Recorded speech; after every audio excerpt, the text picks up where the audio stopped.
Hello everyone, I am Arzoo Chauhan. Welcome back to YouTube channel. आज हम discuss करने वाले हैं अनदर इम्पॉर्टेंट टॉपिक एचटेट के लिए और नेट के लिए, जो है एडमिनिस्ट्रेटिव थ्योरी। ठीक है, administrative management theory given by Henry Fayol, जिन्होंने 14 प्रिंसिपल्स ऑफ मैनेजमेंट दिए थे। ठीक है, बहुत इंपॉर्टेंट थ्योरी है और इसमें से एक क्वेश्चन हर बार, चाहे वो नेट का एग्ज़ाम हो चाहे एचटेट का एग्ज़ाम हो, ज़रूर पूछा जाता है। अभी रिसेंटली जो 2021 में अभी जो पेपर आया था उसमें भी पूछा गया था इससे क्वेश्चन। ठीक है, एचटेट में। तो चलिए डिस्कस करते हैं क्या थी एडमिनिस्ट्रेटिव थ्योरी। सो जो हेनरी फ्योल हैं, Henry Fayol is the major contributor to the school of management thoughts. ठीक है, मैनेजमेंट थॉट्स में इनका बहुत मेजर कॉन्ट्रीब्यूशन रहा है। ये इनका क्या मानना था? The Fayol argued that management was a universal process. Management एक यूनिवर्सल सार्वभौमिक प्रक्रिया होती है, कंसिस्टिंग ऑफ फंक्शंस, जिसमें हम planning, organising, commanding, coordinating and controlling, ये सब फंक्शन परफॉर्म करते हैं मैनेजमेंट में। फ्यूल का मानना है कि जो मैनेजमेंट होता है, जो फंक्शंस जो मैनेजर परफॉर्म करता है, वही उसको क्या एक सेपरेट डिसिप्लिन बनाता है, डिसिप्लिन ऑफ स्टडी बनाता है बाकी के फंक्शन से, जैसे कि अकाउंटिंग है, फाइनेंस है या प्रोडक्शन है। इन फंक्शन से ये जो मैनेजमेंट के जो बेसिक जो प्लानिंग, ऑर्गेनाइजिंग, स्टाफिंग, कमांडिंग और कंट्रोलिंग जो ये फंक्शंस हैं, यही इसको अलग बनाता है। ठीक है, तो चलिए फिर देखते हैं कि फ्योल ने कौन से 14 प्रिंसिपल्स ऑफ मैनेजमेंट दिए थे जो मोस्ट इम्पॉर्टेंट माने जाते हैं मैनेजमेंट की फील्ड में। तो सबसे पहला जो उनका प्रिंसिपल था वो था division of labour. Division of labour ये कहता था कि काम को सभी एम्प्लॉयज़ में डिफरेंट डिफरेंट तरीके से बांट दिया जाना चाहिए। इस तरह बांट दिया जाना चाहिए कि हर एक व्यक्ति को वही काम मिले जिसमें क्या है, उसका इंटरेस्ट हो। ठीक है, उसे अच्छा लगता हो काम करना। सो इससे क्या होगा, जो जिस व्यक्ति को जो काम पसंद है वो उस काम को करेगा तो उसको बहुत अच्छे से काम करेगा, काम बहुत एफिशिएंटली परफॉर्म किया जाएगा और इफ़ेक्टिव होगा। ठीक है, तो work should be divided among individuals and group to ensure that efforts and attentions are focused on special portions of the task। Her task के एक स्पेशल पोर्शन को ही एक व्यक्ति को दिया जाना चाहिए ताकि वह उस काम को अच्छे से करे। ठीक है, और फिर धीरे धीरे धीरे क्या है, उस काम को करने में उसकी मास्टरी हो जाए। तो ठीक है, हर एक काम को छोटे छोटे पार्ट्स में डिवाइड कर देना चाहिए जहाँ जो भी आप काम कर रहे हो। ठीक है, दूसरा था उनका अथॉरिटी एंड रिस्पॉन्सिबिलिटी। ठीक है, इसमें क्या है कि अथॉरिटी और रिस्पॉन्सिबिलिटी दोनों एक साथ चलती हैं। यदि आप किसी व्यक्ति को किसी काम को करने की अथॉरिटी देते हैं तो उसी व्यक्ति की उस काम को पूरा करने की रिस्पॉन्सिबिलिटी भी बनती है। ठीक है, अधिकार और उत्तरदायित्व साथ साथ चलते हैं। The concepts of authority and responsibility are closely related, एक दूसरे से बहुत ज़्यादा क्लोजली रिलेटेड होते हैं ये। Authority was defined by Fayol as the right to give orders and the power to exact obedience. ठीक है, अथॉरिटी क्या होती है, आपके पास अधिकार होता है कि किसी भी काम को किस तरह से करवाना है, उसका ऑर्डर देने का। आपके पास पावर होता है टू एग्जैक्ट ओबीडियंस। ठीक है, किसी से काम करवाने के लिए उन्हें ओबीडियंस जो है वो करना। Then responsibility involves being accountable. Responsibility होती है कि आप जब जो आपको काम दिया गया है, आप उसके प्रति क्या है, उत्तरदायी हैं। यदि वह काम पूरा नहीं होता है या उसमें कोई कमी या त्रुटि रह जाती है तो आप जवाबदेह होंगे कि वो काम क्यों नहीं हुआ है, क्या लापरवाही हुई है। And this is therefore naturally associated with authority. ठीक है, यदि आपको अधिकार दिया गया है कि आपको काम करना है और यदि आप वो काम नहीं करते हैं तो आप उसके प्रति उत्तरदायी भी होंगे। ठीक है, तो चलिए थर्ड प्रिंसिपल है जो है डिसिप्लिन का। डिसिप्लिन क्या है कि अनुशासन बनाए रखना। हर एक काम में अनुशासन बनाए रखना बहुत ज़्यादा ज़रूरी है। ठीक है, अनुशासन यदि नहीं होता है तो वो काम फिर काम नहीं रह जाता है। So a successful organization require the common efforts of the worker. एक सक्सेसफुल ऑर्गेनाइजेशन में काम करने के लिए क्या है, सभी एम्प्लॉयज़ का कॉमन एफर्ट्स ज़रूरी है। ये नहीं कि एक वर्कर तो बहुत अच्छा काम कर रहा है, दूसरा बिल्कुल काम नहीं कर रहा, शिरकर है, ऐसा नहीं होना चाहिए। सभी अपने समान एफर्ट्स लगाएंगे तभी ऑर्गेनाइजेशन के जो गोल हैं वो सक्सेसफुल हो पाएंगे। Penalties should be applied judiciously to encourage this common efforts. ठीक है, यदि कोई वर्कर नहीं मानता है, डिसिप्लिन नहीं फॉलो करता, तो उसको पेनल्टी भी दी जा सकती है ताकि वो उस कॉमन एफर्ट को लगाए। उसके बाद है unity of command. Unity of command क्या कहता है कि worker should receive order from only one manager eight A time. कि एक समय पर यदि आप किसी वर्कर को कोई ऑर्डर दे रहे हैं ठीक है, तो वो वर्कर एक ही जो अपना मैनेजर है उसी के प्रति रिस्पॉन्सिबल होगा, उसी के प्रति उत्तरदायी होगा। ठीक है, तो एक टाइम पर एक ही मैनेजर से वर्कर को क्या मिलने चाहिए, ऑर्डर्स मिलने चाहिए। ये नहीं कि एक से ज़्यादा, फिर वो जो वर्कर है वो कंफ्यूज हो जाएगा कि मैं किसके प्रति उत्तरदायी हूँ। ठीक है, उसके बाद है unity of direction. Unity of direction ये कहता है कि the entire organisation should be moving towards common objective in a common direction. ठीक है, कि एक ऑर्गेनाइजेशन में जो भी काम हो रहे हैं, जितनी भी एक्टिविटीज़ हैं, एक अगर एक्टिविटी है तो उससे रिलेटेड जितने भी वर्कर्स हैं या मैनेजर हैं उनको अपने कॉमन गोल की तरफ अग्रसर होना है, नहीं कि इधर उधर नहीं भटकना है, दूसरी एक्टिविटीज़ में नहीं इन्वॉल्व होना, उसको अपने कॉमन गोल की तरफ ही जाना है। ठीक है, एक सेम डायरेक्शन में जाना है। तो the entire organisation should be moving toward क्या है, common objective in a common direction. उसके बाद है subordination of individual interest to general interest. हमेशा क्या होता है कि जो ऑर्गेनाइजेशन का जो ऑब्जेक्टिव होता है वो सबसे ऊपर रखा जाता है और बाकी के जो इंडिविजुअल्स के, अलग अलग लोगों के जो अपने अपने गोल्स हैं उनको पीछे रखा जाता है। ठीक है, क्योंकि अगर हर एक व्यक्ति अपने गोल्स को पूरा करने लग गया तो ऑर्गेनाइजेशन के गोल का क्या होगा। तो इसीलिए क्या है, हमेशा इंडिविजुअल के जो इंटरेस्ट है उनको सबॉर्डिनेट, उनको दूसरे नंबर पर रखा जाता है और जो ऑर्गेनाइजेशन का इंटरेस्ट है, ऑर्गेनाइजेशन का जो गोल है उसको पहले रखा जाता है। The interest of one person should not taken into priority over the interest of organisation as a whole. ठीक है, तो जो एक सिंगल वन पर्सन का है तो वो उसको प्रायोरिटी नहीं रखी जाएगी, बाकी क्या रखा जाएगा, ऑर्गेनाइजेशन के जो गोल है उसको प्रायोरिटी दी जाएगी एज ए होल।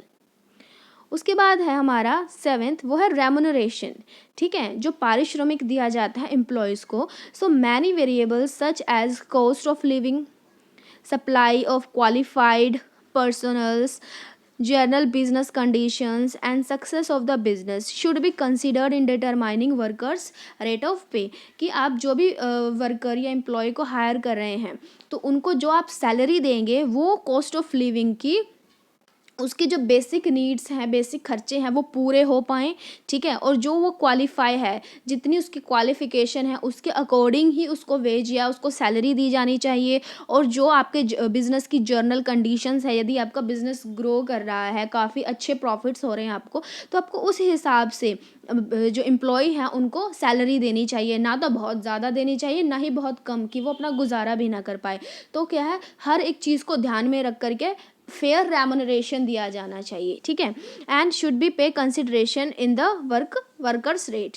ओके, उसके बाद है 8th पॉइंट, वो है सेंट्रलाइजेशन एंड डिसेंट्रलाइजेशन, केंद्रीकरण एंड विकेंद्रीकरण। अब ये क्या होता है कि कुछ जो पावर होती है या कुछ जो डिसीजंस होते हैं वो मैनेजर को खुद ही लेने होते हैं। ठीक है, जो बोर्ड ऑफ डायरेक्टर हैं उनको खुद ही लेने होते हैं जो इम्पॉर्टेंट डिसीजंस होते हैं किसी भी बिजनेस के लिए।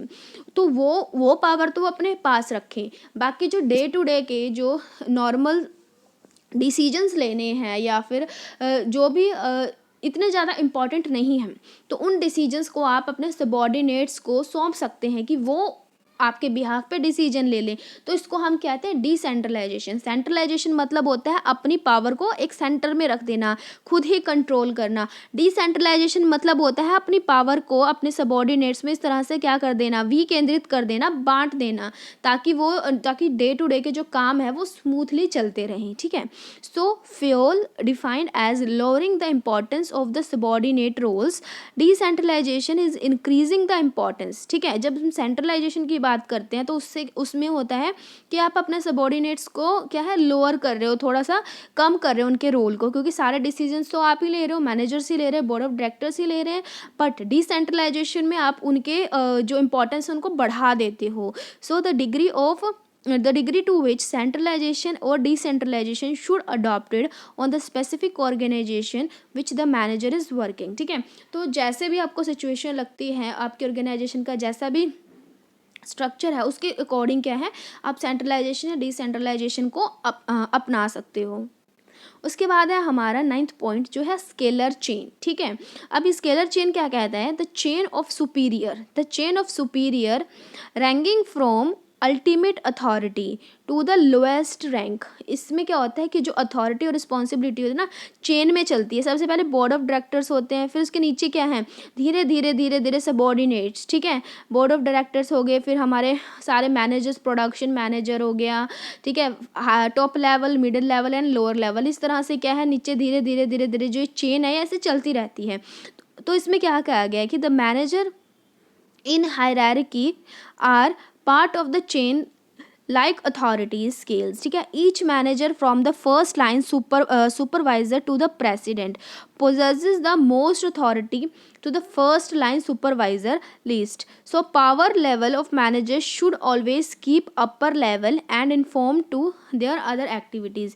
इसमें क्या है कि जो पावर्स होती हैं वो हमेशा टॉप लेवल के मैनेजर्स के पास होती है, जो बोर्ड ऑफ डायरेक्टर्स होते हैं, सीईओ होते हैं, तो उनके पास होती है। फिर उनसे नीचे उनके जो सबॉर्डिनेट्स काम करते हैं, प्रोडक्शन मैनेजर, प्रोडक्शन डिपार्टमेंट के मैनेजर होते हैं, सेल्स डिपार्टमेंट के होते हैं।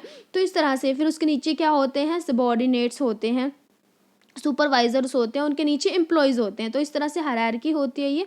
तो इसी तरह से स्केलर चेन में काम होना चाहिए, ठीक है। तो इसको कहते हैं कि यदि आपको काम करना है तो आपको इसी चेन के दायरे में रहकर ही काम करना होगा। अपने से ऊपर वाले सबऑर्डिनेट्स के प्रति आप रिस्पॉन्सिबल होंगे, उसी से आपको ऑर्डर मिलेंगे। तो ये स्केलर चेन कहता है। उसके बाद आ जाता है ऑर्डर। ऑर्डर क्या है, for the sake of efficiency and coordination all materials and people related to a specific kind of work should be treated equally as possible। अब ऑर्डर का मतलब है कि क्रम अनुसार, कि जो भी काम है वो क्रम अनुसार होने चाहिए। राइट थिंग राइट प्लेस पर होनी चाहिए, ठीक है, और राइट मैन राइट जॉब पर होना चाहिए। कि जो व्यक्ति जिस काम में एक्सपर्ट है तो उसको वही काम दिया जाना चाहिए। और क्या है कि जो भी आपके टूल्स हैं, यूज़ करने वाले टूल्स हैं जिससे आप काम करते हो, तो उनको ऑर्डर में रखना चाहिए, ठीक है, सही चीज़ों को सही जगह पर रखना चाहिए। तो ये ऑर्डर का प्रिंसिपल कहता है। उसके बाद आता है इक्विटी। इक्विटी है कि सबके साथ आपको समान व्यवहार करना है, चाहे वो मेल हो, फीमेल हो, या किसी भी तरीके से आप भेदभाव नहीं करेंगे अपने ऑर्गेनाइजेशन में। All employees should be treated equally as possible, चाहे वो सैलरी के टर्म्स में हो या फिर व्यवहार के टर्म्स में हो, ठीक है। आपको सबके साथ इक्वल बिहेव करना है। Initiative, management should take steps to encourage workers initiative which is defined as new or additional work activity undertaken self direction. इसमें क्या कहा गया है कि वर्कर्स को क्या एनकरेज करना चाहिए ताकि वो इनिशिएटिव ले, पहल लें, ठीक है। किसी भी काम में यदि मैनेजर पूछता है तो वो इनिशिएटिव ले ना। इनिशिएटिव लेने से क्या होगा कि यदि कोई भी चेंजेस करने होते हैं ऑर्गेनाइजेशन में, तो एम्प्लॉयज़ जो हैं उसका वेलकम करते हैं, रजिस्ट नहीं करते, ठीक है। तो इनिशिएटिव लेना बहुत ज़्यादा ज़रूरी है हर चीज़ में, तभी हम आगे बढ़ेंगे। Then stability of tenure of individuals. इसमें ये कहा गया है कि यदि आप इंडिविजुअल्स को, सबऑर्डिनेट्स को, एम्प्लॉयज़ को हायर करते हो तो एकदम से उनको क्या है, वो आपकी ऑर्गेनाइजेशन को छोड़कर नहीं जाएं। आपके ऑर्गेनाइजेशन को यदि छोड़ के जाते तो बहुत लॉस होता है ऑर्गेनाइजेशन को। So retaining productive employees should always be high priority of the management recruitment and selection cost. कि जो भी आप एम्प्लॉय हायर कर रहे हो तो उसको अपनी ऑर्गेनाइजेशन में बनाकर भी रखना आपकी जिम्मेदारी है। ये नहीं कि आपने उसको हायर करने में, उसकी ट्रेनिंग डेवलपमेंट करने में इतना ज़्यादा खर्चा कर दिया, वो सब कुछ सीख के फिर वो आपकी ऑर्गेनाइजेशन को छोड़कर चला जाता है। तो ऐसा नहीं होना चाहिए। ऐसे तो फिर ऑर्गेनाइजेशन का काम नहीं चल पाता है। So as well as increase, इससे क्या होता है, इंक्रीज होती है product and reject rates are usually associated with hiring new workers. कि न्यू वर्कर्स को बार बार हायर करने से क्या कॉस्ट भी ज़्यादा लगती है और फिर वो ऑर्गेनाइजेशन को बाद में छोड़कर भी चला जाता है, तो इससे नुकसान ऑर्गेनाइजेशन को ही होता है। तो आपको अपने जो एम्प्लॉयज़ हैं उनको स्टेबिलिटी का भी ध्यान रखना चाहिए। उसके बाद जो हमारा लास्ट है वो है एस्पिरेट डी क्रॉप्स। इसमें क्या है कि management should encourage harmony and journal good directions. इसमें क्या है कि सभी को आपस में मिलजुल करके क्या है, एक साथ सद्भावना के साथ रहना चाहिए ऑर्गेनाइजेशन में, क्योंकि सभी एक ही कॉमन पर्पस के लिए ऑर्गेनाइजेशन में काम कर रहे हैं। तो सबको हार्मनी मेंटेन करके रखनी चाहिए, गुड रिलेशंस जो हैं वो मेंटेन करके रखने चाहिए ऑर्गेनाइजेशन में, ताकि आपका भी फ़ायदा हो और ऑर्गेनाइजेशन का भी फ़ायदा हो। तो ये थे 14 प्रिंसिपल्स ऑफ मैनेजमेंट। इन्हीं में से क्वेश्चन घुमा फिरा के हमेशा पूछा जाता है। आपको कोई भी 4 जो है प्रिंसिपल दे दिए जाएंगे, एक दूसरा दे दिया जाएगा, तो आपको ओड वन आउट करना है। तो इस तरह से कोई भी क्वेश्चन पूछा जा सकता है, ठीक है।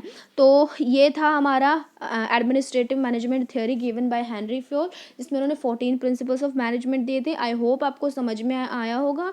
तो मिलते हैं आपसे नेक्स्ट वीडियो में, तब तक अपना ध्यान रखिए। Take care, bye bye.